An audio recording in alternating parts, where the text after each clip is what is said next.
creative people. This is Kyla Give Hand coming to you today from Giving Hands Creative on Sunday, November 3rd at 3:36 in the afternoon. And I'm actually on the road. I don't know if you can tell that I'm in a car right now, but we are stopped at a rest area. My husband and I have been traveling, had a road trip similar to last week. We were in Southern California. Now we're headed back home to Northern California. It's been an amazing weekend, or amazing week, because we've been here about 4 days. And so I had the opportunity to take a workshop with Dina Wakely, which was amazing and wonderful. She's just fabulous. And it was at Studio Crescendo, which is owned by Jenny Doe, who is also an amazing artist and author, and just all around great person. So it was fabulous, those two things, plus coupled with just the road trip in general. So needless to say, I haven't made a book, but when we got to this rest area, I kept thinking, I cannot wait until I get home to make a book. It's going to be too late. I'm going to be so tired. And so I'm going to improvise and make a book that is extremely different from any book I've made up to this point, and is more of a book art object, which I'll put some links in the YouTube thing for a couple of books that talk about books as objects, books as artistic objects. So that's kind of the way I'm going for this book. So I'm going to be using this travel kit that I have that has empty travel bottles in it, and it's a plastic see-through bag. It's going to be the container for the book, and the book is actually going to live inside these little bottles. So I'm going to, my husband is outside of the car right now. He doesn't know that he's going to be involved in making this book, but each time we stop at a rest area or stop to get gas, I'm gonna give him a little prompt, and I'll have a prompt, and we're gonna write, and then we're gonna take it, and almost like a message in a bottle, I'm gonna stuff it down into the bottle, and you'll be able to read, or the reader, whoever's experiencing the book, will be able to read it through the actual bottle. Okay, let me say, that's the vision that I have. I don't know what, or if that will actually work, or if I can actually make it happen, but that's my goal. So I have 4 bottles in here. I do suspect we'll stop at least 4 times because I like to get out and stretch a lot when I'm writing. It's just better for me, I think. So I have 4 bottles, I have a soap container, and a toothbrush, and I'm hoping to use all of them to make this book. So we'll see what happens. I have no idea. This is a total experiment, but here goes. I hope you'll stay tuned, and I'll see you on the other side of this book art object book. See you in a minute.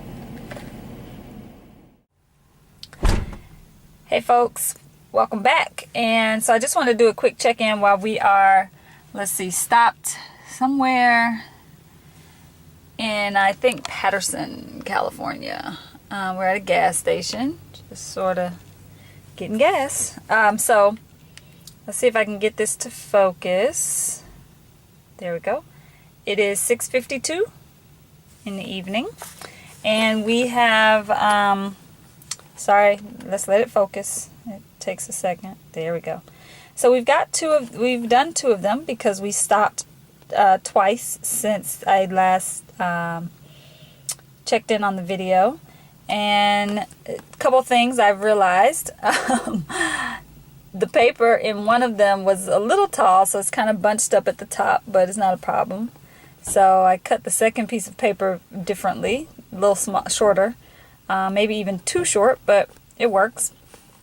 And then I also realized that these stickers, I had planned to take them off, and I was going to take them off before I started putting the papers in, but I tried to take this pink one off, and well, yeah, the gooiness and the gumminess from the glue was just really kind of awful. So I think I'm not going to put any more papers on the inside. So we're going to do one for this stop that we have right now. And then I'm sure we'll stop at least once or twice more. We tend to stop a lot. And so I think I'm going to have to wait until I get home and maybe soak these in some hot water to get these pieces, these stickers, to come off without leaving that gummy residue. And I don't want to take a chance, so I'm probably going to have to take these out with like a tweezer, which is going to be insane. But we'll see. So that's where I am now. We have 2 of them are done, and we have a couple more left to go. And yeah, so we're headed on to the rest of our trip. I think I don't even know how far or how much time we have left, but we're still rolling along. So see you back here in a minute. Hello, beautiful creative people. Recognize this space. We made it home safely. It is 8:37 p.m. same day, November 3rd. And yeah, between unpacking the car and just sort of falling out on the floor for a moment to relax and take a deep breath, here we are at 8:30 part of the hour. So the book is almost done. 2 things. I'm changing the bag. I'm really big on serendipity and things that are serendipitous. And I came home and this travel bag, this little plastic travel bag, was literally sitting right here. And I thought, oh, this is better, because we realized we can't, once we put the paper in here, you can't see the writing through this. And that was the whole point. We don't want people to have to necessarily open this to get to the writing. We want you to be able to see it.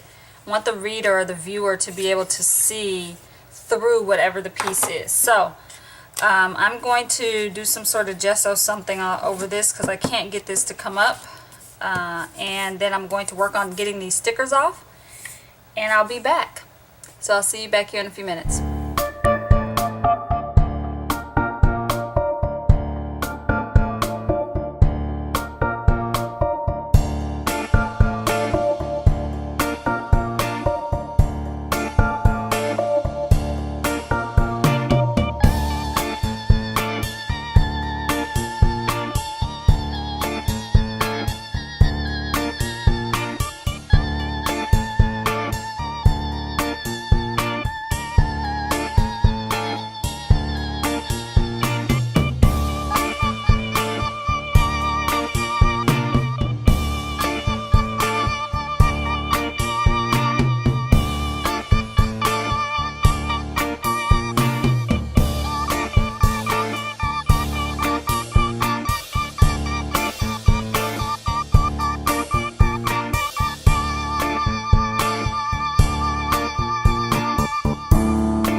Okay, beautiful people, the book number 44 is done, and it is, let me just clear my screen, it is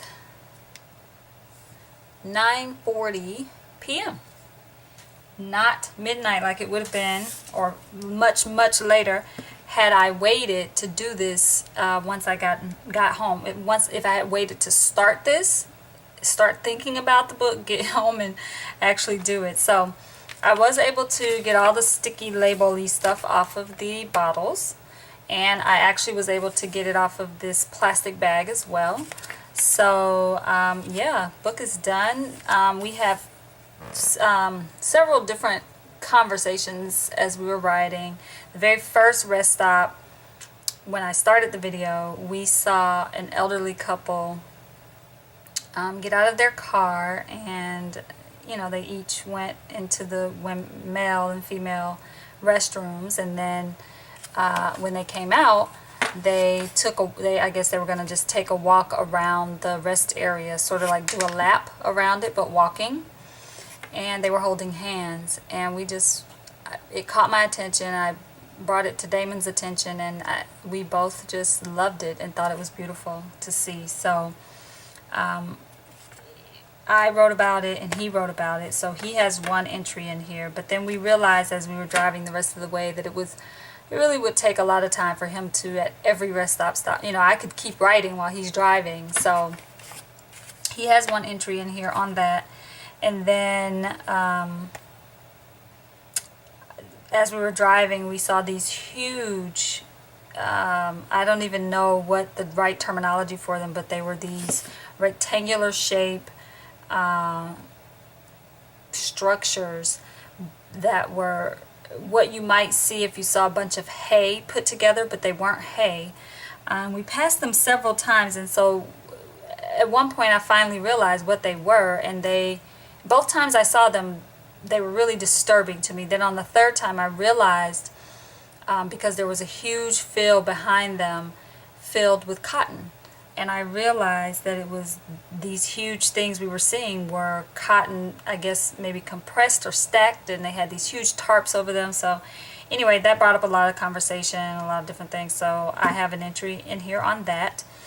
And then just a really sort of generic entry. I realized that when I'm traveling, especially on a road trip, when we're driving, I don't drink enough water. I can almost feel myself being dehydrated. And my rationale behind not drinking as much water as I usually do is because I don't want to stop a lot. But then we stop a lot anyway to stretch or to do whatever. So I'm like, it totally makes no sense. So I have this whole entry about the irony behind that and my sort of flawed logic in that way. So I took a piece of watercolor paper and I made a little label for the book, title plate for the book. Road Trip is what I'm calling it. Road Trip. And then of course I did a colophon, and I used this homemade little stencil. Somewhere on my table is a homemade stencil that I made back when I was doing my residency at Penland. I don't know, maybe that was 2011? Yeah, 2011 at Penland School of Arts and Crafts over in the Carolinas. And I made this handmade stencil for something else for a project that I was working on there. And I thought, oh, that's a perfect stencil. So that actually is the stencil that's, even though you can't really see it, that's what's on the other side of the colophon. So yeah, the book is done. This is book 44. It's my first time doing a book as object type of book piece, book art. So I usually do very more traditional, what we know to be books that we can open and have a traditional sort of interaction. So this is my first time venturing out and trying something different. I'm glad I did. Obviously I was forced by circumstance, but sometimes that's the best way to create art, is when there's a little bit of serendipity involved. So I enjoyed making this book. I hope that you will go out and create something beautiful this week. Again, this is Kyla Givehand signing off for book 44 of the Book in a Day series, and this is called Road Trip. Have a great week.